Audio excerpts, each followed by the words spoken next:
और मैं लखीसराय जिले के तरहाट गांव की रहने वाली हूँ। प्रेजेंट टाइम में मैं पटना शहर में अपने पूरे परिवार के साथ रह रही हूँ और मैं एक हाउस वाइफ हूँ। मेरा मायका औटा है। हम 3 बहन एक भाई हैं। हमारे पिताजी CRPF में सर्विस करते थे। हम चारों भाई बहन अपनी माँ के साथ औटा में ही रहती थी। हमारे सपने शुरुआत से ही बहुत बड़े थे। हमारी माँ ने हर एक छोटी से छोटी बातों का ख्याल रखती थी और उसे पूरा करती थी। साथियों, हर एक माता पिता का सपना होता है अपनी बेटी की शादी अच्छे से अच्छे घर में करे। हमारे माता पिता ने भी हमारी शादी अच्छे से अपने से बढ़कर घर में किए। शादी तो हुई साथियों, लेकिन शादी में जयमाल नहीं हुई थी। इस बात का हमें हमेशा अफसोस रहता था। लेकिन इस बिजनेस में जुड़ने की वजह से आज हर एक रिकॉग्निशन में सिल्वर, गोल्ड, पर्ल, टपाल, एमराल्ड, रूबी और आज डायमंड जयमाल ही जयमाल हो रही है साथियों।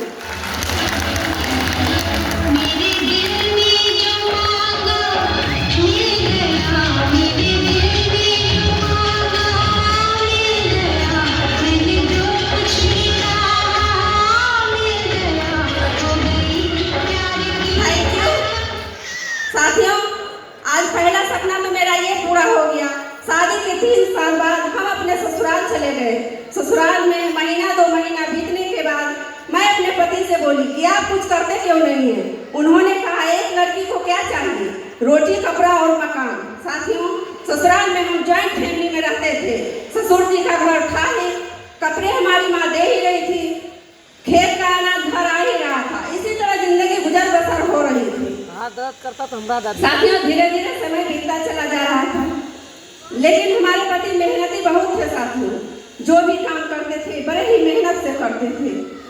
घर का सारा काम काज बड़े ही मेहनत से करते थे और उसे शिद्दत से पूरा करते थे। लेकिन वैल्यू 0 थी साथियों। इस बात का हमें हमेशा दुख रहती थी।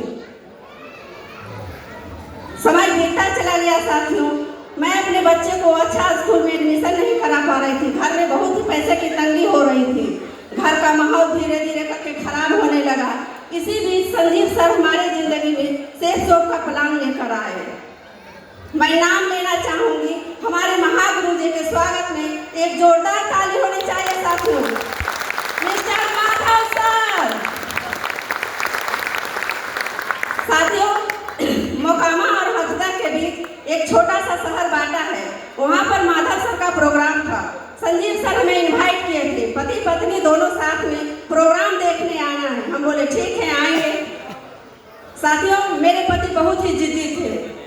उनको अगर कोई काम करने का मन नहीं रहता था तो वो नहीं करते थे, और अगर उन्हें कोई जिद दिला देता था, गुस्सा दिला देता था, उस काम को अपने हैंड में ले लेते थे तो वो करके दिखाते थे।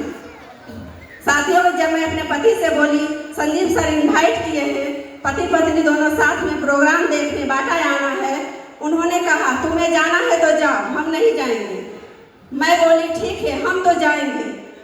साथियों, उस टाइम हम लखीसराय से ट्रेन बैठकर औटा आते जाते थे। मेरे पति ट्रेन बैठा दिए, औटा तक पहुंचा दिए। वहां से वापस अपने घर चले गए और मैं अपने वापस अपने मायके आ गई।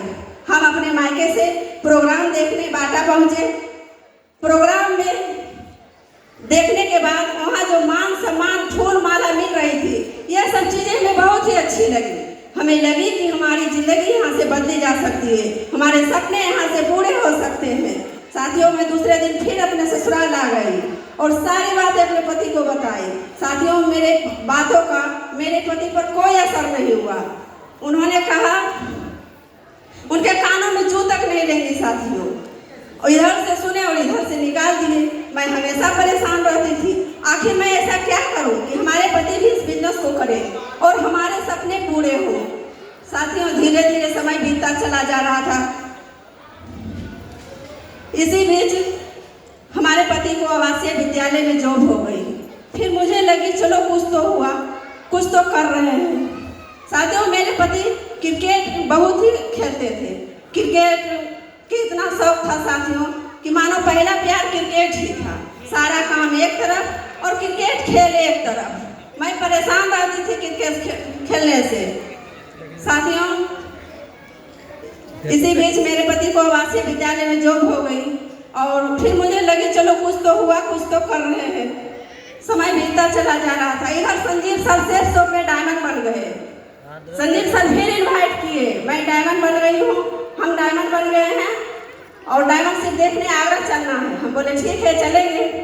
जब मैं अपने पति को बताई ये सारी बातें तो उनका तो एक ही रिंगटोन था, एक ही राग था, बोले ना।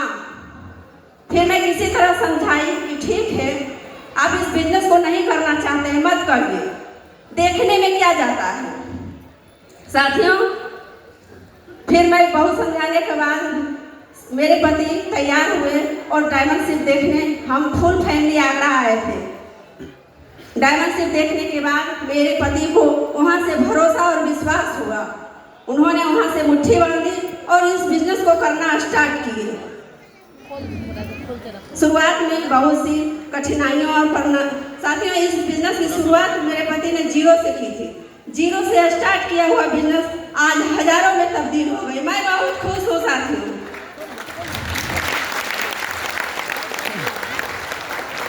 शुरुआत में बहुत सी कठिनाइयों और परेशानियों का सामना करना पड़ा। बीच बीच में मेरे पति के हिम्मत और मनोबल टूटते थे। मैं हमेशा एक ही बात बोलती थी, ये सपना आपका नहीं है, ये मेरा सपना है जिसे आपको पूरा करना है। और फिर बैग उठाते थे और काम करना स्टार्ट करते थे साथियों। मैंने कहा था ना साथियों कि मेरे पति बहुत ही मेहनती हैं, जो भी काम करते हैं बड़े ही मेहनत से करते हैं और उसे शिद्दत से पूरा करते हैं। साथियों क्रिकेट भी खेले हैं तो बड़े ही मन से खेले हैं। और मजे की बात तो यह है साथियों कि अभी तक खेल रहे हैं। खेतों में पटवन का काम भी किए हैं तो बड़े ही मन से किए हैं। और स्कूल में बच्चों को भी पढ़ाए हैं तो बड़े ही मन से पढ़ाए हैं। और सेफ शो भी किए हैं तो बड़े ही मन से किए हैं और उसे शिद्दत से पूरा किए हैं। रिजल्ट आप लोगों के सामने है साथियों।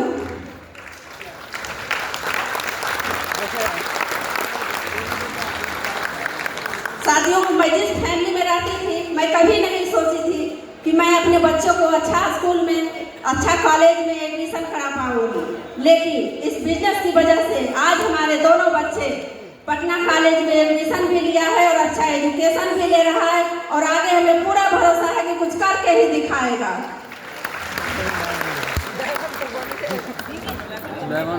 साथियों मैं जिस फैमिली में रहती थी मेरी दूर दूर तक सोच नहीं थे साथियों। मैं कभी सपने में नहीं सोची थी हमारे दरवाजे कभी कार भी आएगी।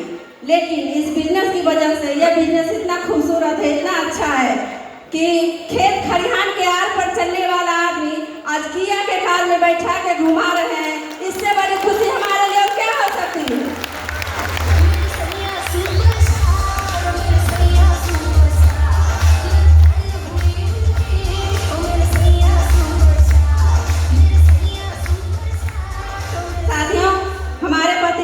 जब से इस बिजनेस को करना स्टार्ट किए हैं इतने दिनों में मैं डायमंड शिप देखने 2 बार आगरा आई थी।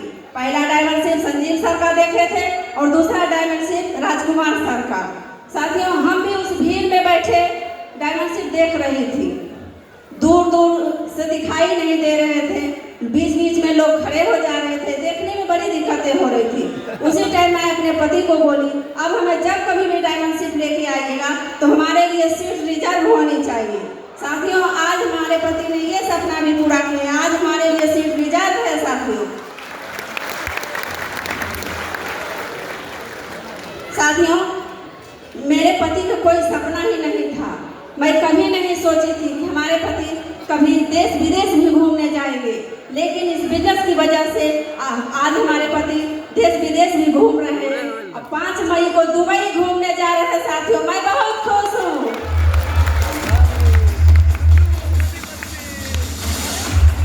यहाँ माहौल में जितनी भी माताएं एवं बहनों बैठी हुई हैं मैं यही मैसेज देना चाहूँगी, अगर आप लोगों के साथ भी ऐसा हो रहा है आप लोग बिल्कुल सही दिशा में जा रहे हैं। आज हमारे सपने पूरे हुए, कल आप लोगों के भी सपने पूरे होंगे।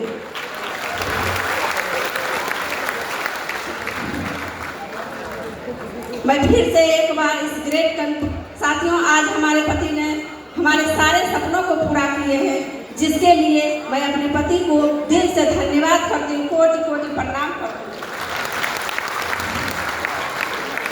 साथियों ग्रेट कंपनी को धन्यवाद करती हूँ, इस बिजनेस को धन्यवाद करती हूँ, सभी महागुरुजनों को धन्यवाद करती हूँ, सभी अपलाइन को धन्यवाद करती हूँ, सभी ग्रोलाइन को धन्यवाद करती हूँ, टीम के सभी साथियों को धन्यवाद करती हूँ, स्पेशल धन्यवाद टीम के सभी साथियों को करती हूँ। इस बिजनेस को हमारी जिंदगी में लाने के लिए बहुत बहुत धन्यवाद। इसी के साथ मैं अपनी वाणी को विराम देती हूँ। सो थैंक यू, धन्यवाद।